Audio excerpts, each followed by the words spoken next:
اعوذ باللہ من الشیطان الرجیم بسم اللہ الرحمن الرحیم۔ دوستو، میرا نام ڈاکٹر ابو عبداللہ ہے اور آپ میرا چینل دیکھ رہے ہیں۔ ہم نے ایک سیریز شروع کی تھی حلال حرام کی۔ ایک تو وہ سیریز تھی حلال حرام جس کا تعلق کھانے پینے سے ہے۔ قرآن میں بڑے واضح احکامات ہیں، بہت واضح احکامات، اور لوگ مسلمان یہاں پہ خصوصاً وہ ان کی پرواہ نہیں کرتے۔ اب ایک حلال حرام کی لسٹ وہ ہے جس کا کھانے سے تعلق نہیں ہے، دوسری چیزوں سے تعلق ہے۔ اب ہم ان کی بات کریں گے۔ سب سے پہلے ہم لیتے ہیں سود۔ یہ عربی میں آیا ہے ربا۔ ربا کیا ہے؟ سود کیا ہے کہ اگر آپ کسی کو قرضہ دیتے ہیں تو اس سے جو واپسی کا تقاضا کرتے ہیں، قرضے کی واپسی کا، وہ اتنی اماؤنٹ نہیں ہے، اس سے زیادہ مانگتے ہیں۔ یعنی میں نے 100 روپیہ زید کو قرض دیا، اب میں نے، ایک تو یہ ہے اسلام میں کہ جو میں نے 100 روپیہ دیا ہے بھی تم واپس کر دو۔ ایک یہ ہے کہ نہیں، 100 روپیہ میں نے تمہیں دیا ہے، اب تم نے 110 روپے واپس کرنی ہے، 10 روپے سود ہے، سمپل۔ تو ہم قرآن میں دیکھیں گے کہ اللہ تعالیٰ نے سود کے بارے میں کیا حکم دیا ہے۔ سورہ بقرہ 2 نمبر سورت 275ویں آیت میں فرمایا، جو لوگ سود کھاتے ہیں نہیں اٹھیں گے وہ روز قیامت مگر جیسے اٹھتا ہے وہ شخص جسے باولا کر دیا ہو شیطان نے چھو کر۔ یہ اس لیے ہوگا کہ وہ کہتے ہیں آخر تجارت بھی تو سود کی مانند ہے، حالانکہ حلال کیا ہے اللہ نے تجارت کو اور حرام کیا ہے سود کو۔ تو سمجھ یہ آئی کہ سود لینا اور دینا حرام ہے، لینا اور دینا دونوں۔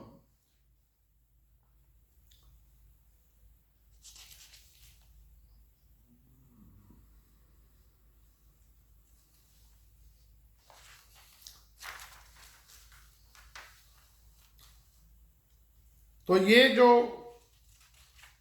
اس میں سود کی کافی لمبی چوڑی اور بھی تشریح ہیں، لیکن میں یہاں صرف حلال حرام کی لسٹ بیان کرنے لگا ہوں۔ 5 نمبر سورت المائدہ کی 42 نمبر جو آیت ہے اس میں فرمایا،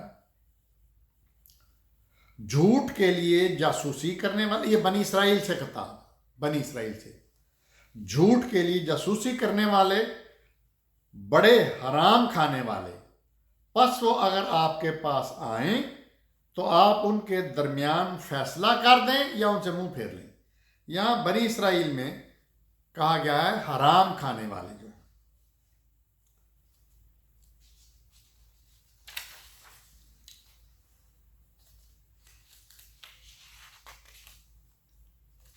پھر سورہ مائدہ کی 62 اور 63 آیت میں فرمایا، تم دیکھتے ہو کہ ان میں بکثرت لوگ گناہ اور ظلم و زیادتی کے کاموں میں دوڑ دھوپ کرتے ہیں اور حرام کے مال کھاتے ہیں، بہت بری حرکت ہیں جو یہ کر رہے ہیں۔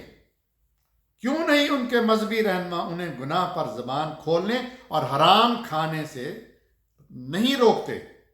یقیناً بہت برا کام ہے جو وہ کر رہے ہیں۔ اللہ تعالیٰ نے یہ بتایا کہ یہ بنی اسرائیل کے لوگ جو ہیں یہ حرام کھاتے ہیں، حرام کا مال کھاتے ہیں، اور یہ بہت بری حرکت کر رہے ہیں، اور ان کے علماء ان کو منع کیوں نہیں کرتے حرام کھانے سے؟ پھر سورہ آل عمران 3 نمبر سورت کی 93 اور 94 آیت میں فرمایا، تمام کھانے بنی اسرائیل کے لیے حلال تھے مگر جو اسرائیل یعنی حضرت یعقوب علیہ السلام نے اپنے اوپر خود ہی حرام کر لیا تھا، اس سے قبل کہ تورات اترے۔ کہو کہ تم تورات لاؤ، پھر اس کو پڑھو اگر تم سچے ہو۔ تورات تو اتری حضرت یعقوب علیہ السلام کے بہت بعد، حضرت موسیٰ پہ۔ تو اللہ تعالیٰ یہ بتا رہے ہیں کہ حضرت یعقوب نے غصے میں آ کر جو حلال کھانے تھے حرام کر لیے۔ یعنی اللہ یہ کہہ رہا ہے کہ جو میں نے حلال کیا ہے وہ حرام کیسے کر سکتا ہے کوئی بھی، نبی بھی ہو؟ یہ نبی صلی اللہ علیہ وسلم کے بارے میں بھی آیا تھا۔ جب آپ نے بیویوں کے کہنے پہ شہد کھانے کو حرام کر دیا تھا اپنے اوپر. اب حلال حرام کی لسٹ میں اگلی باری آتی ہے مہاجر عورتوں کی. یہ سورہ ممتحنہ ہے، اس کی 10ویں آیت میں فرمایا اے ایمان والو جب آئیں تمہارے پاس مومن عورتیں ہجرت کر کے تو ان کا امتحان لو. اللہ بہتر علم رکھتا ہے ان کے ایمان کا. پس اگر تمہیں علم ہو جائے کہ وہ صاحب ایمان ہیں تو نہ واپس کرو ان کو کافروں کی طرف. نہ وہ عورتیں حلال ہیں ان کے لیے یعنی کافروں کے لیے، اور نہ وہ کافر مرد حلال ہیں ان مومن عورتوں کے لیے. تو بڑی سمپل سی کلیئر آیت ہے مہاجر عورتوں کے بارے میں. اب مال غنیمت، اگلی لسٹ حلال حرام میں مال غنیمت آتی ہے. سورہ انفال کی 69 آیت میں فرمایا سو اب کھاؤ اس میں سے جو مال غنیمت ملا ہے تم کو حلال. مال غنیمت کے بارے میں فرمایا کہ جہاد کے نتیجے میں جو بھی مال غنیمت ملتا ہے وہ آپ کو مومنوں حلال ہے، مجاہدوں آپ کو حلال ہے، اور پاک سمجھ کر. حلال بھی ہے اور پاک بھی ہے، اور ڈرتے رہو اللہ سے. یعنی کہنے کا مقصد یہ ہے کہ مال غنیمت کو اللہ نے حلال قرار دے دیا مجاہدوں کے لیے. پھر سورہ توبہ کی 29 نمبر آیت میں فرمایا جنگ کرو ان لوگوں سے جو نہیں ایمان رکھتے اللہ پر اور نہ آخرت پر، اور نہیں مانتے حرام ان چیزوں کو جنہیں حرام کیا اللہ نے اور اللہ کے رسول نے. یعنی ایک تو سود کے بارے میں فرمایا کہ اللہ نے اور اللہ کے رسول کی جنگ ہے، دوسرا حرام چیزوں کھانے والوں کو بھی اللہ نے کہا کہ ان سے ہماری جنگ ہے. اگلی اس لسٹ میں آتے ہیں مہینے، حلال حرام کی لسٹ میں مہینے. سورہ توبہ کی 37 اور 36 آیت میں فرمایا بے شک مہینوں کی تعداد اللہ کے نزدیک 12 ہے. 12 مہینے ہیں اللہ کی کتاب میں، جس دن سے پیدا کیا آسمانوں کو اور زمین کو. اور ان 12 مہینوں میں 4 مہینے حرمت والے ہیں. یہی دین ہے سب سے درست، سو نہ ظلم کرو تم ان مہینوں میں اپنے اوپر.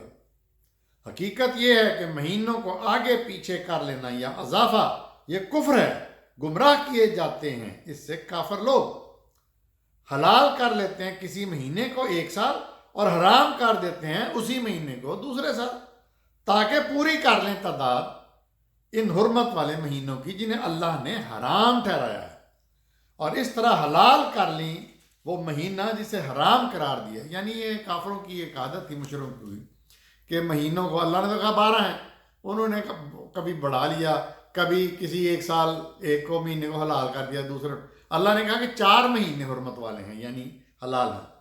تو یہ اگلی لسٹ ہے حلال مہینوں کی.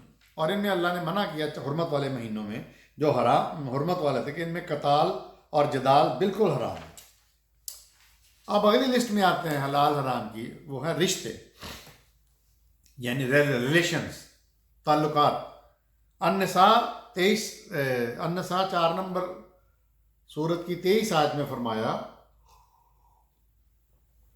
اور حرام کر دی گئی تم پر تمہاری مائیں اور تمہاری بیٹیاں اور تمہاری بہنیں اور تمہاری پھپھیاں اور تمہاری خالائیں اور بھائی کی لڑکیاں اور بہن کی لڑکیاں اور تمہاری وہ مائیں جنہوں نے تمہیں دودھ پلایا اور تمہاری بہنیں دودھ شریک اور تمہاری بیویوں کی مائیں یعنی تمہاری ساسیں اور تمہاری گود والی بیٹیاں جو کہ تمہاری پرورش میں سے تمہاری بیویوں سے جن سے تم نے صحبت کر لی.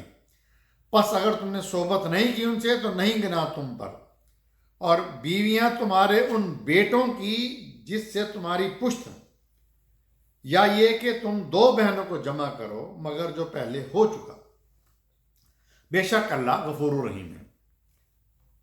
یہاں فرمایا حرام لسٹ ان رشتوں کی آ گئی، بڑی سمپل سی ہے کہ کون کون سی عورتوں سے تم نکاح نہیں کر سکتے اور وہ تمہارے لیے رشتہ کرنے میں حرام ہے، بیوی بنانے میں حرام ہے.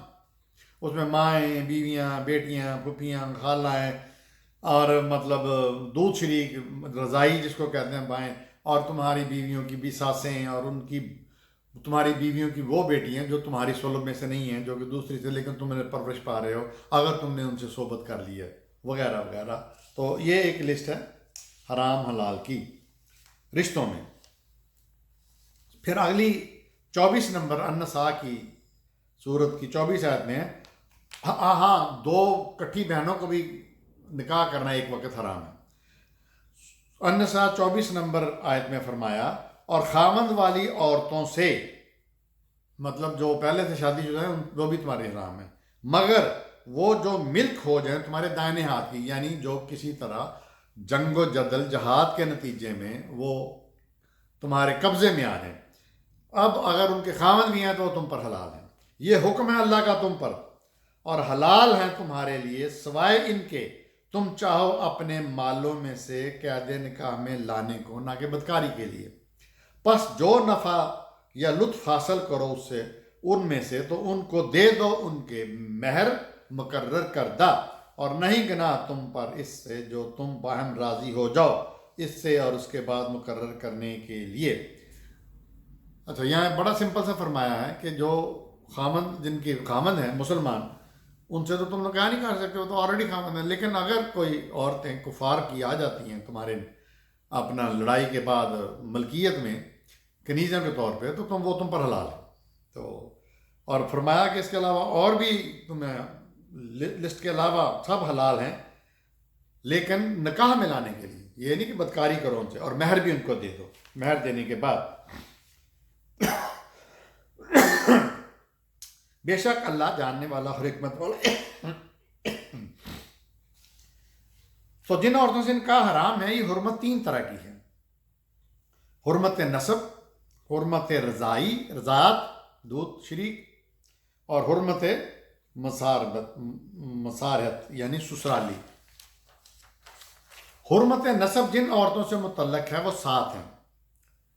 نمبر 1 ماں، اب ماں میں دادی نانی وغیرہ شامل ہو گئی۔ نمبر 2 بیٹی، اس میں پوتی نواسی وغیرہ بھی آ گئی۔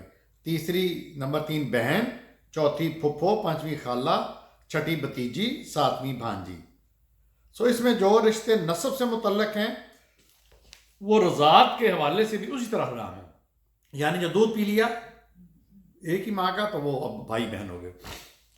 تیسری قسم میں سسرالی رشتے آتے ہیں، جیسے نمبر 1 تمہاری بیویوں کی مائیں یعنی ساسیں، تمہاری بیویوں کی لڑکیاں یعنی دوسرے خاوند سے جنہوں نے تمہیں پرورش کیا۔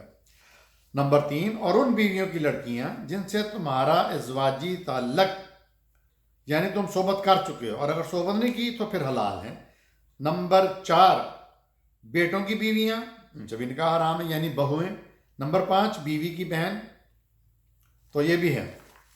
ہاں اگر بیوی سے طلاق ہو جائے یا بیوی فوت ہو جائے تو پھر بیوی کی ان رشتہ دار عورتوں سے نکاح حلال ہو جائے گا۔ نمبر 6 بیٹیوں کی بیویاں حرام ہیں جو تمہاری نسل میں سے ہو۔